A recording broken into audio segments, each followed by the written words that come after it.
Okay, so before we talked about going up the string using active and passive fingers, and I told you to go to each string and each fret position and say the names of them, just to help you practice. This is a good warm-up.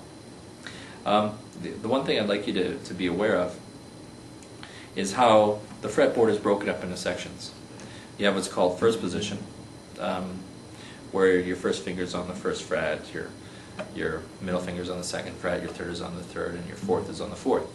And then we have what's called fifth position, where your first finger plays most of the stuff on the first fret, on the fifth fret. Your middle finger is playing notes on the sixth fret. Your third is playing the seventh fret, and your pinky is playing the notes on that eighth fret. And then from there we have ninth position, where you're on the ninth, the 10th, the 11th, and the 12th. So you can think of almost the fretboard as being broken up into sort of like three parts. Now, eventually we'll be playing all over the place, but in the beginning when you're learning the notes, it's good to think of in terms of positions. It's really useful in the beginning. So we're going to do sort of a variation on sort of the active and the passive finger walk that we did up the strings earlier.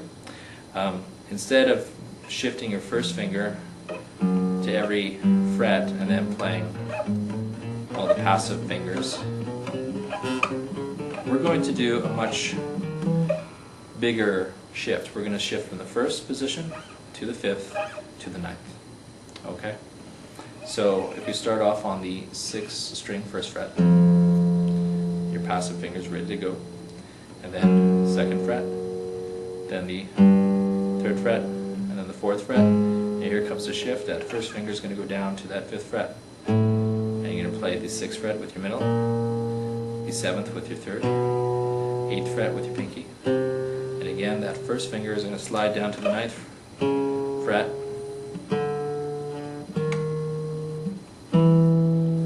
okay?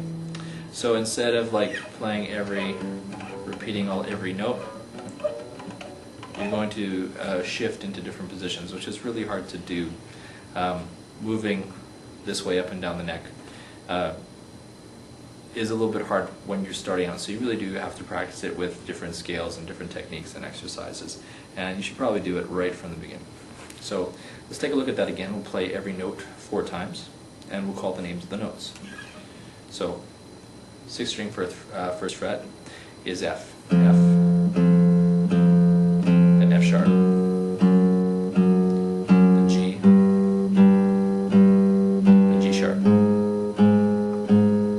then A, 5th fret, A sharp, B, then C, then C sharp, so the 9th fret, then 10th fret, 11th, then 12th fret. Okay, so we'll play a little bit slower this time, but each note 3 times. Then F sharp, then G, 3rd fret, then G sharp, switching to A, and then A sharp, then B, then C, then C sharp to the 9th fret, then D, then D sharp, then E. So we have F, F sharp, G, G sharp, A sharp, B, C, C sharp, D, D sharp, E. Now let's play every note twice. I'm sorry, we'll just do it once. F, F sharp, G, G sharp, A sharp, B, C, C sharp, D, D sharp, E. Now you want to again do do that on every string.